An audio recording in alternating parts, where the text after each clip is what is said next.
So I actually did a test. And what distance does the Umbra and Penumbra start to happen using our sun? Well, the answer is... G'day everybody, where's Wally here? I had a special request today to have a look at Mr. Thrive and Survive.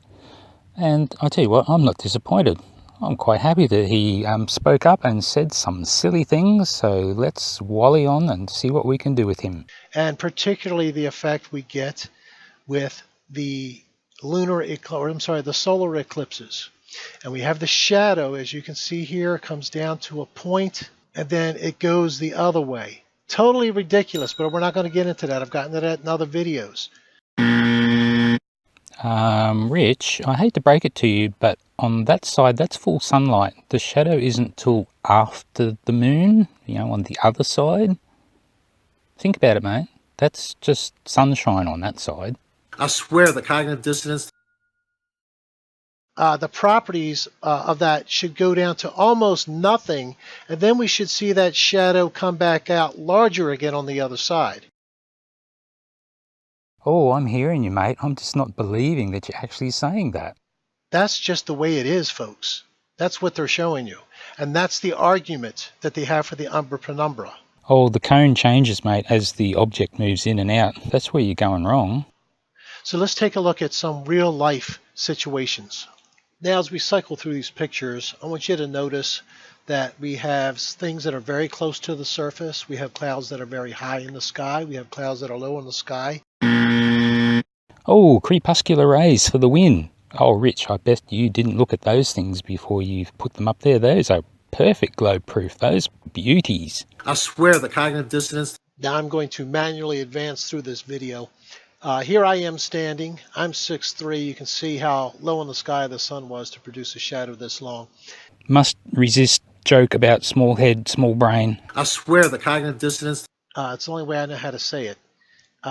To where it just whittles this away to nothing. And it never then comes back with an Umbra Penumbra where you have another, where it comes back and gets larger again. Remember. Rich, it's not supposed to come back. More and more light bleeds through. You do not end up with an Umbra Penumbra. You have no sharp edge whatsoever after a certain distance. Rich, who said it should have a sharp edge? I don't believe it should. I swear the cognitive dissonance. So I actually did a test.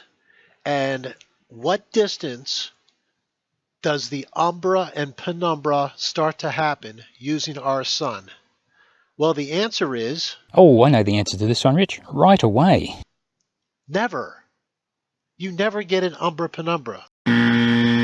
What I did was I took different balls of different sizes and I cast shadows from our sun onto different objects. I even did smaller balls onto larger balls onto smaller balls. Oh, come on, Rich. You're killing me here, mate. I'm trying to resist these jokes, and look what you're feeding me. Cognitive dissonance.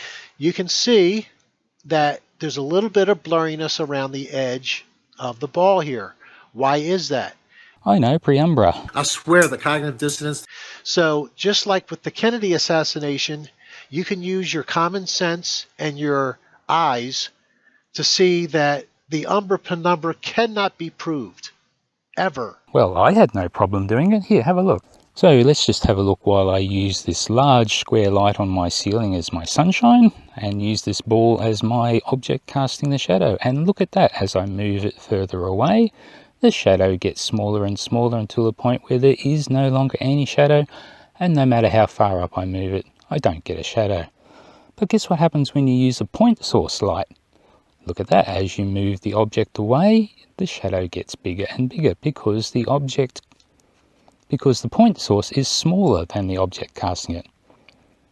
And during the Great American Eclipse, there was never a partial shadow. People want to argue, well, the partial eclipse is a shadow. No, if I take a light bulb and I cover it partially, it doesn't mean I created a shadow. It just means I diminished the light some. A partial shadow, you mean? The shadow should get smaller and smaller as you go away from from it, correct? As you make the blocking object further away. Do this. Tell me if it happens. It doesn't happen, folks. Oh, yes it does, mate. And that's because, Rich, you have Cognitive dissonance. So if you want to see some Penumbra, here's a good lot from my old mate Wolfie with his drone. And he's just sitting in the sky there watching the sun coming back. So how about that? I'll speed it up a bit so we don't have to sit here and wait for ages. Oh, Wolfie, I'll pay the royalty on using this later, okay? So Rich, anytime anybody's observing a solar eclipse and they're in a partial eclipse area, they're in the Penumbra. It's so easy, mate. It's a partial shadow because only half of the sun is blocked by the moon, or part of the sun is blocked by the moon. Rich, what are you suffering from? I swear the cognitive dissonance. So Rich, I think your whole argument is that it's not a shadow, it's not a partial shadow, it's not a penumbra, it's just that the light can't get around some object between us and the light source. Is that correct? Well, that's it, folks. So it's been fun slicing and dicing Rich. What's that? Oh yes, the comments. Sorry, I forgot about the comments. So Rich says that Gleason's map works fine, that distances can be measured correctly in all directions. Well, I don't think that's true, mate. What about here in Australia? Along the longitude lines, it works fine. You try the latitude lines, however, not so fine, about 2 times the error. So that would mean that you would be suffering from... I swear the cognitive dissonance. Look, Rich, I think what you really need to do is have a look at this really good video of mine of GreaterSapien when he went from Sydney to Johannesburg. It has everything in there to debunk your fantasy about the AE map. So when GreaterSapien left Sydney, the plane actually flew almost directly south, which is really odd because Johannesburg is actually almost directly west of Sydney. It's actually slightly higher than west. So why did the plane fly south?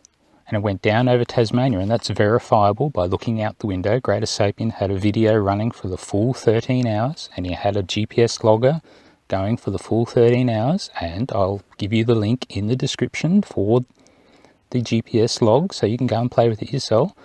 Go and have a look at the video, because the best part is about halfway through when they're down around the 60th parallel in the south, and because the radius of the Earth is so much smaller, a subsonic jet plane travelling at almost at the speed of sound is travelling as fast as the Earth is rotating, which meant that the sun angle out the right window stayed constant for about 2 or 3 hours.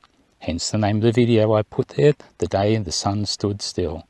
So I think you better go and have a good look at that and rethink your position on this AE map and how it works, because on a flat Earth, that should be impossible, because when you got down around the 60th parallel, the radius is going to be heaps bigger. Oh, stop texting me, Wolfie, please. When you get down around the 60th parallel, the radius is going to be way bigger, and the plane is no way going to be able to go from Sydney to Johannesburg along that track. Oh dear. Well, if you guys like what I've done here, click and subscribe. And here's an old outro for this whole project as well, and have a guess who this was made for. Okay, so if you like that, how about you click and share and subscribe and be the first to get in on the next fun little adventure into destroying the flat Earth. Now, while you're doing that, I'm going to literally destroy this little thing here.